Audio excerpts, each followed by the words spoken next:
Good morning, good morning, good morning. I have to get the feel of how this camera works. But good morning, MP DeVille here, mother, author, life igniter. I am here to help you understand generational dysfunction, aka generational cycles, aka red flags, all of that stuff. For those of you who don't know me, I am a mother, I am a author, I am a life igniter. And when I say life igniter, that simply means that I am someone who experienced and went through generational dysfunction and have recovered, to say the least, recovered. So, um, today's topic is simply healed people don't hate. I realized a long time ago that while understanding and discovering how generational dysfunction affected me, I realized that while growing, I had a lot of bitterness inside of me, um, especially when I moved to Texas. I realized I was in my late 20s when I moved to Texas. But one thing that I noticed is that there were a lot of people, a lot of non Americans or first generation Americans, or whatever you may want to call it. They had a lot of those people in Texas. And coming from Louisiana back in the day, we didn't have the large diversity that there is in Texas. And for some reason, I found myself upset. I found myself disliking, not per se the person, but what the person was doing, maybe. Could that be it? Or the fact that the person who was not an American, born and raised citizen, was now here in America, possessing the dream that we as Americans grow up and want. And I found myself just simply hating. I was a hater. I was upset that this person from another country came to America and was able to get the dream that many of us Americans grew up wanting. And after self evaluation, self introspection, after creating my ebook, Generational Cycles, after researching and creating my course, How to Resolve Generational Cycles, I learned that a lot of my hate and bitterness came from within. A lot of my hate and bitterness came because I was not happy with myself. A lot of my hate and bitterness came because I didn't have someone, well, I did. Some people did tell me while I was young that, oh, you're going to grow up to be this, or oh, you can be this, or you can be that. But guess what? It was never really embedded into my subconscious. I missed out on a lot of that nurturing.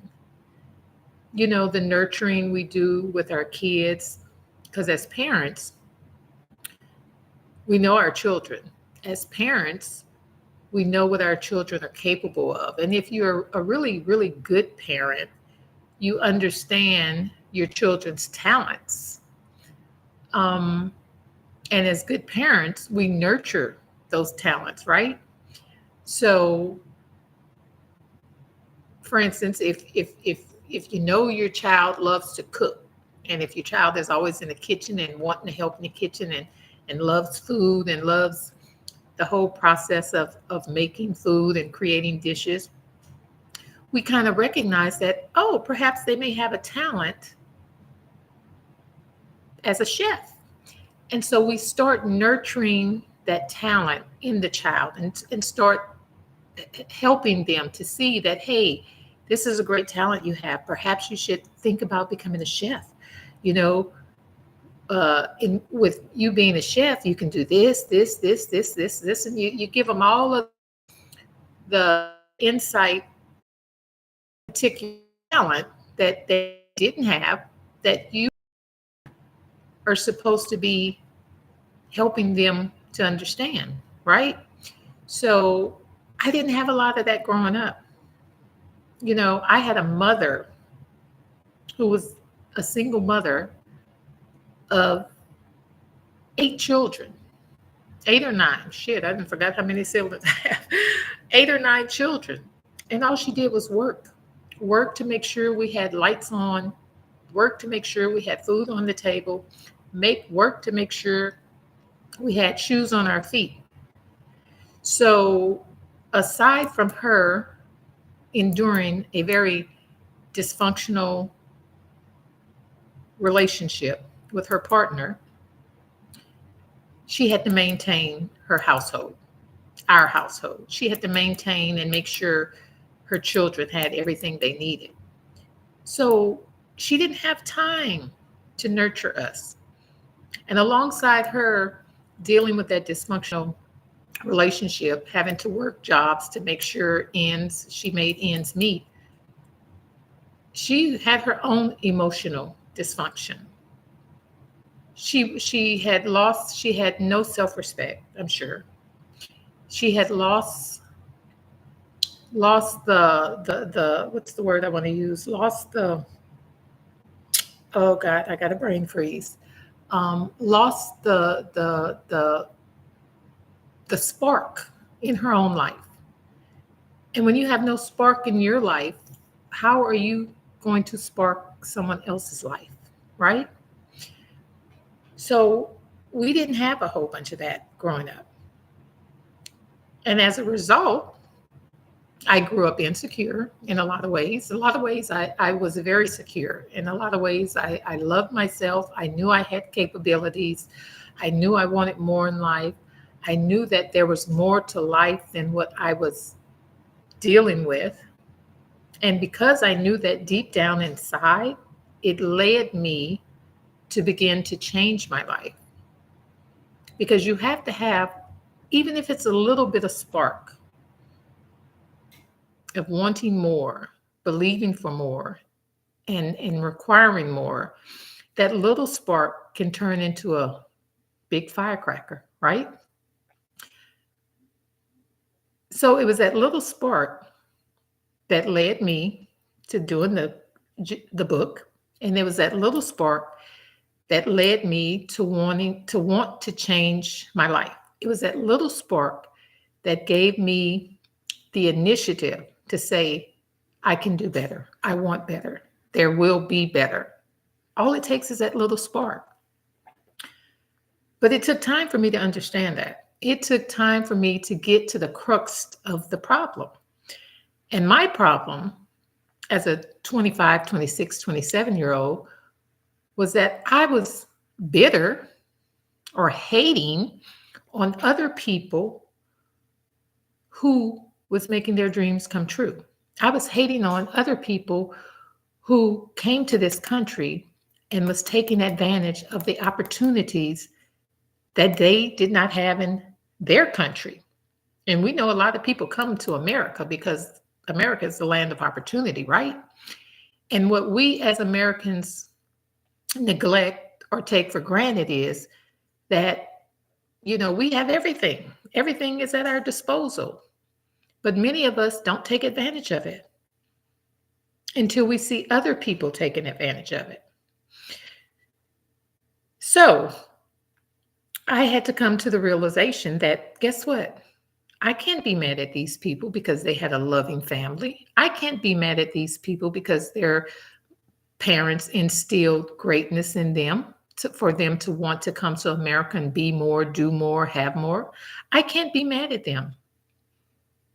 And I couldn't be mad at my mother either for not instilling that, because when you get to that healing space, when you get to that understanding of how generational cycles work, when you really get to the crux of it, you will also be able to understand that, guess what?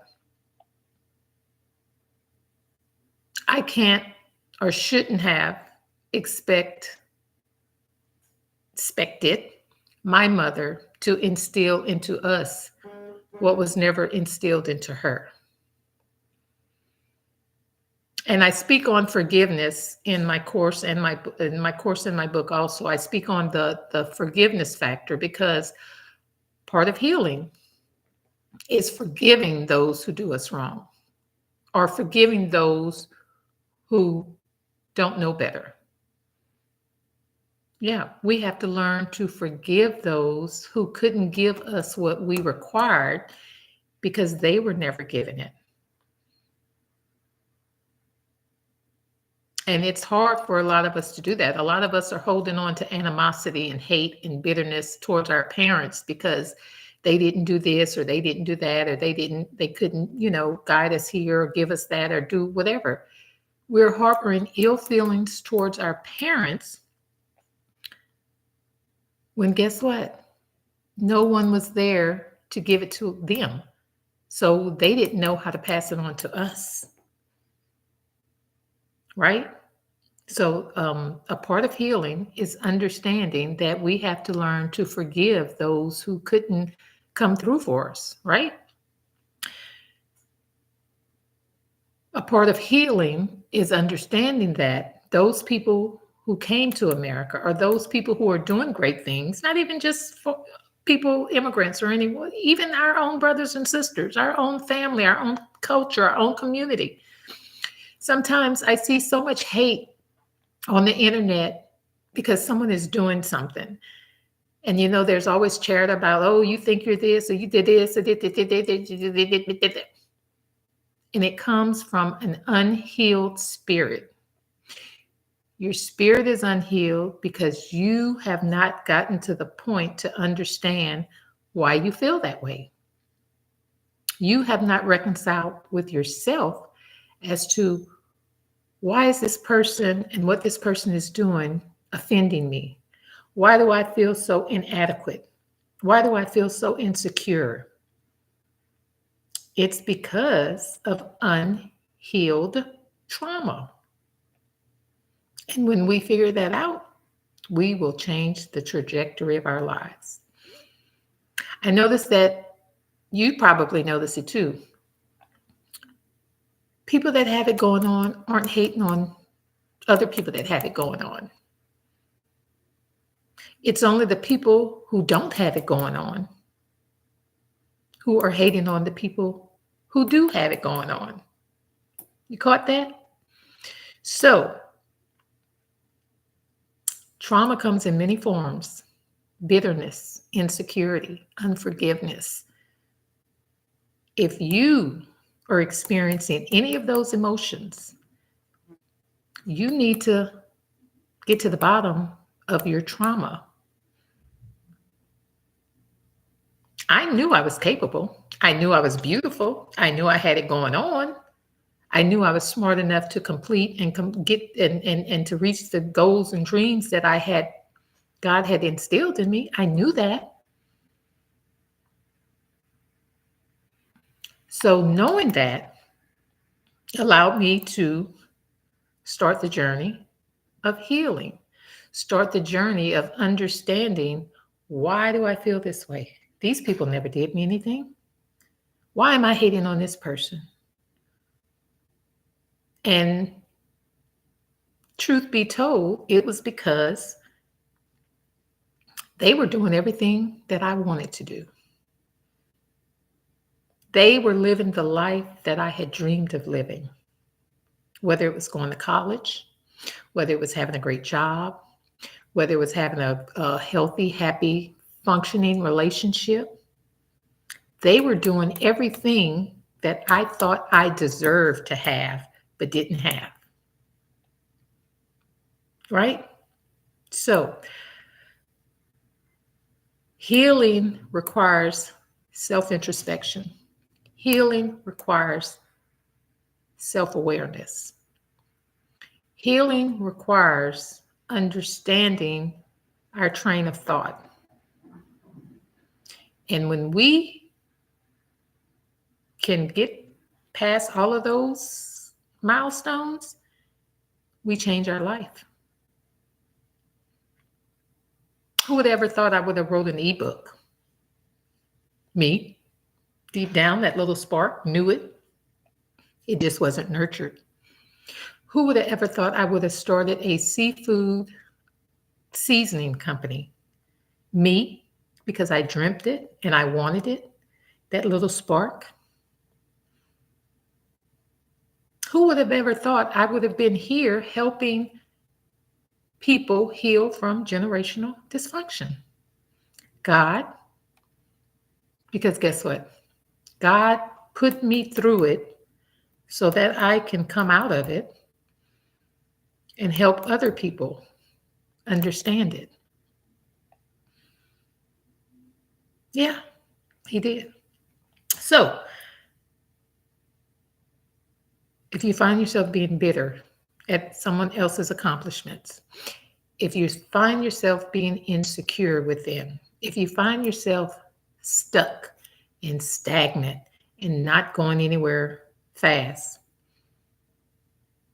perhaps it has to do with something from your past. Perhaps it has to do with generational cycles.